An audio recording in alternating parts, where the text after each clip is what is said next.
स्वागत है दोस्तों आप सभी का डिजिटल मैथ्स क्रांति में। इस वीडियो में हम एक्सरसाइज 8.1 के शेष बचे हुए सवाल करेंगे। तो करते हैं स्टार्ट।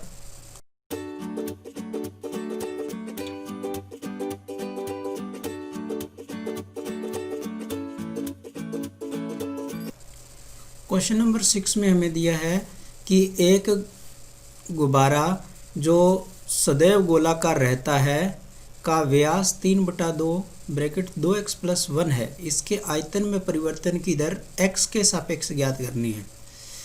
तो हम जानते हैं कि इसमें आयतन, गोले का जो आयतन है वो यूज हो रहा है।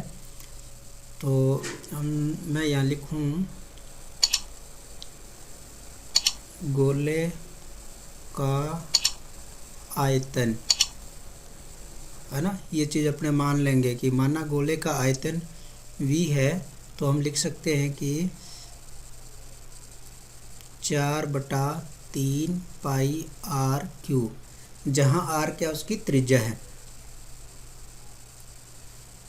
और यहाँ पे हमें एक रिलेशन दे रखा है, व्यास दे रखा है,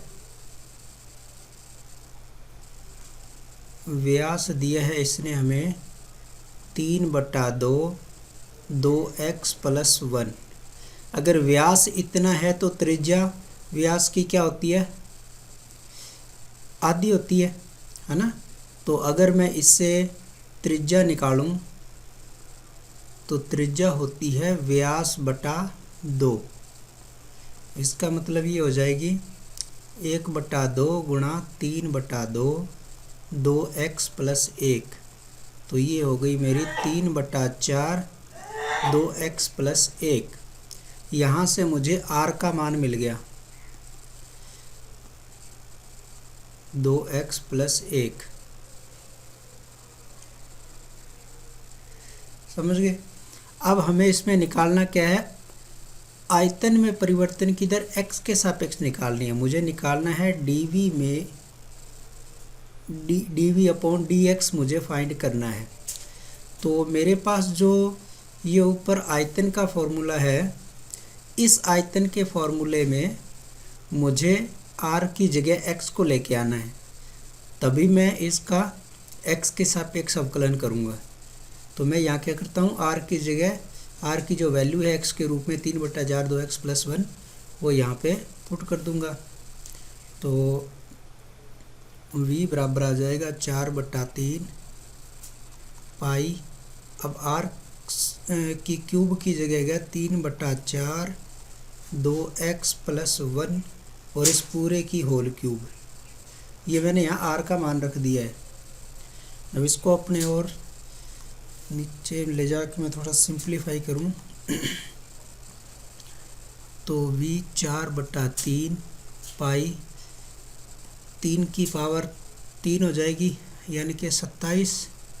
4 की पावर 3 करेंगे तो 64 और 2x+1 की होल क्यूब। अब इसको मैं यहाँ से 3 की टेबल से काट देता हूँ, ये 4 की टेबल से कट जाएगा। तो v आ गया मेरा 9π/16 2x+1 की होल क्यूब। अब मैं इसका x के सापेक्ष अवकलन कर दूंगा। x के सापेक्ष अवकलन करने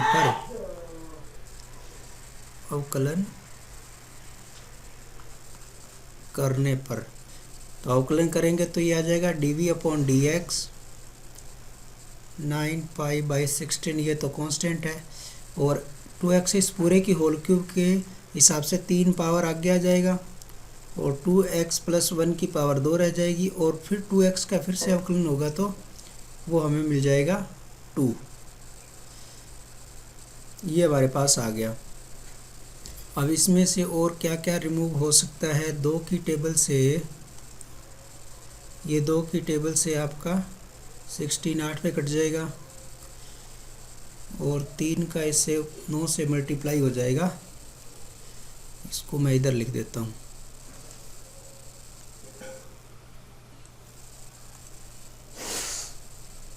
9 डी अपॉन डी एक्स 9 तिया 27 पाई बटा 8 और ये रह गया ब्रैकेट में 2x प्लस 1 की होल स्क्वायर। अब इस क्वेश्चन में मुझे ये दे रखा था कि इस क्वेश्चन को थोड़ा सा दोबारा पढ़ें। क्वेश्चन में दिया है कि x में परिवर्तन की दर निकालनी है। x की कोई वैल्यू तो हमें दी नहीं है ना, तो बस यही हमारा आंसर होगा। क्वेश्चन नंबर 6 में दिया है किसी वस्तु की x इकाइयों में उत्पादन की लागत अगर Cx के रूप में दी जाती है जो कि निम्न समीकरण से दर्शाया गया, तो हमें इसमें ज्ञात करना है सीमांत लागत ज्ञात करनी है जो वस्तु की 3 इकाई उत्पादित की जाती है, यानी कि जब x का मान हमारे पास 3 होगा। सीमांत मतलब सीमांत लागत का अर्थ इन्होंने संपूर्ण लागत की इकाई में तात्कालिक परिवर्तन से दिया है। तो सबसे पहले मैं यहाँ पे अपनी इक्वेशन लिख लूँ। Cx में कोई एक हमें इक्वेशन दे रखी है, फंक्शन दिया हुआ है 0.005 x cube minus 0.02 x square plus 30x plus 5000। इस इक्वेशन का सबसे पहले मैं क्या करूँगा,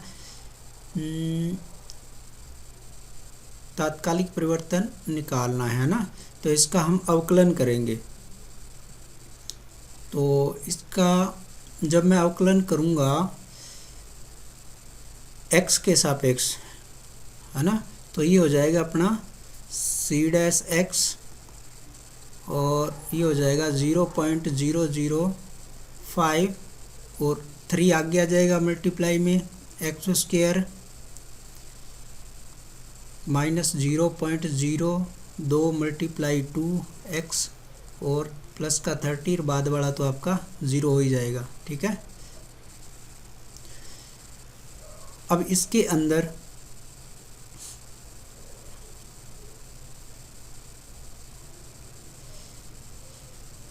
मैं क्या करता हूँ, ये वैल्यू रख देता हूँ है ना। हमें उत्पादन की इकाई यानी वस्तु की इकाई 3 x का मान 3 दे रखा है, तब निकालना है।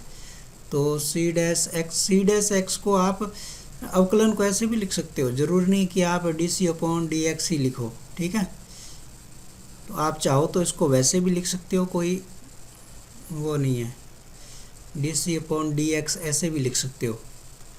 मैंने यहाँ डैश से दिखा दिया है। अब मुझे इसका मान निकालना है x जब हमारा क्या हो 3 हो, है ना। इसको भी मैं उसी फॉर्मेट में लिख दूँ, dc अपॉन dx, ये dc आपका फंक्शन है, मतलब cx का फंक्शन। तो इसमें हम क्या करेंगे, x का मान रख देंगे। सबसे पहले 5 दिए 15 0.015 और x की जगह मेरा आ जाएगा 3 का स्क्वायर, ये 2 का करेंगे इससे मल्टीप्लाई तो 0.04 और x का जगह रख दूंगा 3 और प्लस का 30। इसको और थोड़ा सिंप्लीफाई करें 0. ये हो जाएगा आपका 9 5 45 4 ऐसा 9 और 13, यानी कि 0.135 आ जाएगा। ये आ जाएगा 0.012 और 30। अब इसमें आप प्लस प्लस वाले ऐड करोगे तो आ जाएगा 30.135 और माइनस 0.12। अब इसमें से आप ये माइनस 0.12 को घटाओगे तो आ जाएगा 510.30 और ये हमारा आंसर हो जाएगा, है ना। जो Cx फंक्शन दे रखा है उसमें परिवर्तन की दर x बराबर 3 हो, तब ये हमारा आंसर है। क्वेश्चन नंबर 8 में एक साबुन के गोलीय बुलबुले की त्रिज्या में 0.2 सेंटीमीटर पर सेकंड की दर से वृद्धि हो रही है। त्रिज्या में परिवर्तन आपको दे रखा है, त्रिज्या में परिवर्तन की दर दे रखी है, यानी कि dr/dt आपको दे दिया यहाँ पे 0.2 सेंटीमीटर पर सेकंड, है ना। और इसके पृष्ठीय क्षेत्र में वृद्धि की दर हमें निकालनी है। हमें क्या निकालना है? ds/dt ज्ञात करना है। और आगे दिया है जब बुलबुले की त्रिज्या 7 हो, जब r हमें दे रखा होगा कितना? r दे रखा होगा 7। एक सवाल तो हमारा ये हो गया है ना। और दूसरा सवाल हम इधर लिख लेते हैं। आयतन में परिवर्तन की दर निकालनी है, dv/dt हमें फाइंड करना है। और जब बुलबुले की त्रिज्या कितनी हो? त्रिज्या हमारी 5 सेंटीमीटर हो। तो ये 2 क्वेश्चन है। तो सबसे पहले मुझे क्षेत्रफल में परिवर्तन की दर निकालना है। तो मुझे जो गोलाकार बुलबुला है, गोले का पृष्ठीय क्षेत्रफल का फार्मूला आना चाहिए। गोले का पृष्ठीय क्षेत्रफल का फार्मूला क्या होता है? 4πr²। क्या होता है? 4πr²। तो ये तो सिंपल है बिल्कुल। हमें इसमें t के सापेक्ष अवकलन करना है, तो ये आ जाएगा ds/dt 4π। अब r की स्क्वायर 2 है, वो आगे मल्टीप्लाई में आ जाएगी और r आएगा। और फिर क्योंकि t के सापेक्ष कर रहे हैं तो dr/dt भी आएगा। तो ये तो बहुत ही सिंपल हो गया। ये हो गया 8πr dr/dt। अब ds/dt हमें ये मिल गया। हमें r का मान 7 पे इसकी वैल्यू निकालनी है। तो ds/dt r का मान 7 पे, तो 8π × 7 मल्टीप्लाई dr/dt की वैल्यू 0.02 हमें दे रखी है। तो इसको आप ये पॉइंट हटा के नीचे 10 कर लो, ठीक है। 2 की टेबल से 10 को काटोगे तो आपका आ जाएगा, नीचे आ गया 5। और ये हो गया आपका 8 7 56 π/5। और इसको आप इम्प्रॉपर फंक्शन को तोड़ोगे तो ये आ जाएगा 5 और 5, है ना। यानी कि 11 5 55 और 1 π/5। ये आंसर होना चाहिए इसका। अब इसका अब इकाई साथ में लिखोगे तो इकाई आ जाएगी, क्षेत्रफल में परिवर्तन की दर है ना, तो cm3/s आंसर है। दूसरा हमें निकालना है आयतन। आयतन हम जानते हैं कि गोले का जो आयतन होता है वो 4/3 πr³ होता है ना। तो इसमें भी हम आयतन में वृद्धि हमें ज्ञात करनी है, ठीक है। तो dv/dt 4/3 और ये r की 3 पावर आगे आएगी और r² होगा, dr/dt होगा। तो 3 से 3 तो ये कैंसिल ही हो गया आपका। ये हो गया आपका 4πr² dr/dt। अब इसमें मैं dv/dt के अंदर मुझे त्रिज्या दे रखी है 5, r बराबर 5 पे इसकी वैल्यू निकालनी है। तो 4π और 5 का स्क्वायर मल्टीप्लाई dr/dt का मान 0.2 आपको पहले से ही दे रखा है, 0.2, ठीक है। इसको आप ऐसे लिख सकते हो। ये 25 25 चौका 100 100π और 2/10, 10 को आप इससे काट दो, ये आ जाएगा 20π। अब ये क्या आयतन में परिवर्तन की दर है, तो आ जाएगा cm3/s। ये हमारा आंसर हो गया। तो बहुत सिंपल है दोस्तों। क्वेश्चन नंबर 9 में एक नली से 12 cm3/s की दर से जो बालू है वो उड़ेली जा रही है। उड़ेली गई बालू से एक शंकु का निर्माण इस प्रकार से होता है कि शंकु की जो ऊंचाई होती है सदैव आधार की त्रिज्या का 1/6 भाग होती है। बालू के शंकु की ऊंचाई में किस गति से वृद्धि हो रही है, मतलब dh/dt हमें निकालना है। जबकि ऊंचाई में किस गति से वृद्धि हो रही है, जब त्रिज्या की ऊंचाई यानी कि 4 हो। तो हमें dh/dt निकालना है जब h का मान 4 है। तो इसके लिए हम एक तो हमें यहाँ दे रखा है सबसे पहले आयतन, है ना। आयतन को मैं लिखूँ तो आयतन होता है अपना, शंकु का आयतन कितना होता है, 1/3 पाई r स्क्वायर। ये हमारा होता है शंकु का आयतन। आप इसको पूरा अच्छी तरह से लिख लें, मैं थोड़ा शॉर्ट में कर रहा हूँ ताकि वीडियो जो है वो लंबी ना बने। शंकु का आयतन v बराबर 1/3 पाई r स्क्वायर h। और यहाँ पे हमें एक रिलेशन इसने दे रखा है कि जो ऊंचाई होती है शंकु की, जो ऊंचाई है वो त्रिज्या का 1/6 है। त्रिज्या का 1/6 यानी कि जो h है वो r/6 है। एक चीज़ हमें यहाँ पे ये मिल गई। और दूसरा इसने बोला है कि dh/dr निकालो जब r का मान कितना हो, जब r का मान 4 होगा तब हमें क्या निकालना है, dh/dt निकालना है। शंकु की ऊंचाई में किस गति से वृद्धि हो रही है ना। और इसमें शुरुआत में ये दे रखा है कि जो आयतन में जो हमारी वृद्धि हो रही है वो है dv/dt। ये 12 सेंटीमीटर क्यूब पर सेकंड हमें दे रखा है। dv/dt ये दिया है। तो सबसे पहले अब मेरी जो मेन इक्वेशन है v बराबर 1/3 पाई r क्यूब, इस इक्वेशन के अंदर क्योंकि मुझे इसका निकालना है, परिवर्तन की दर निकालनी है ना, वो परिवर्तन की दर भी मुझे किस में निकालनी है, h में निकालनी है, dh/dt।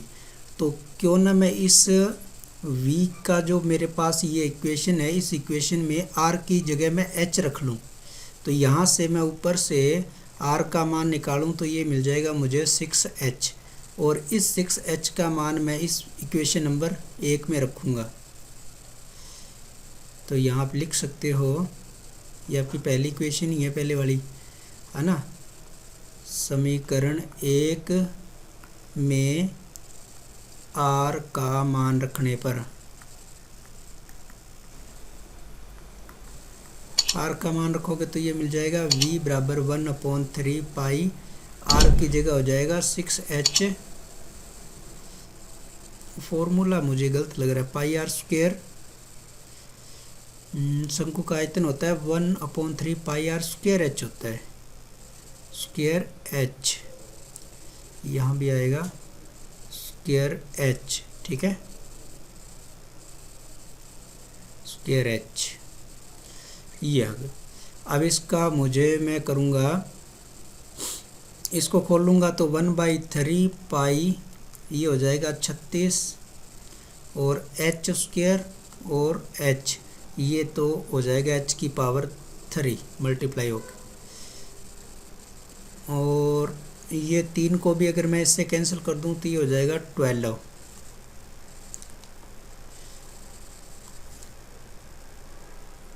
12 पाई h स्क्वायर। ये हमारा v आ गया।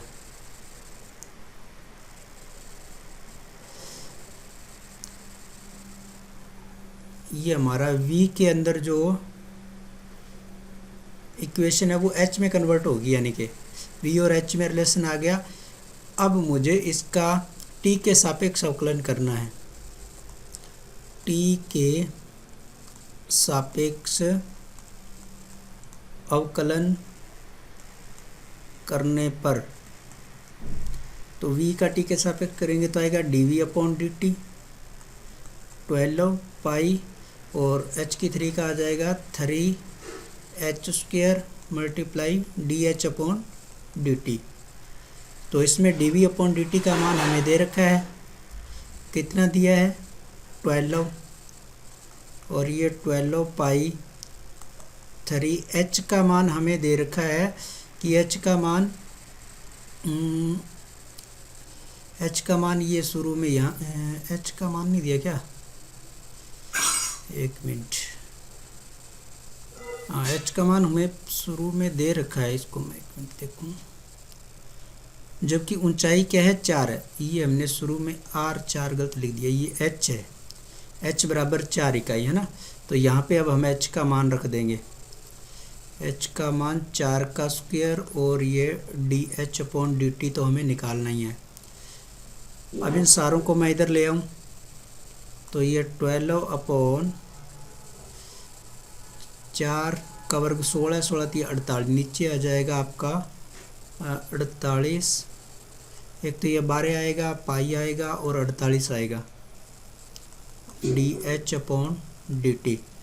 12 से 12 आपका कैंसिल हो गया, तो ये बच्चा आपके पास dH/dt को मैं इधर लिख दूं तो 1/48 पाई आपके पास बचा। अब इसकी इकाई क्या आएगी, h में परिवर्तन किधर है, तो h आपका सेंटीमीटर में चल रहा है, तो सेंटीमीटर पर सेकेंड। तो इस प्रकार से ये अपना आंसर निकल गया।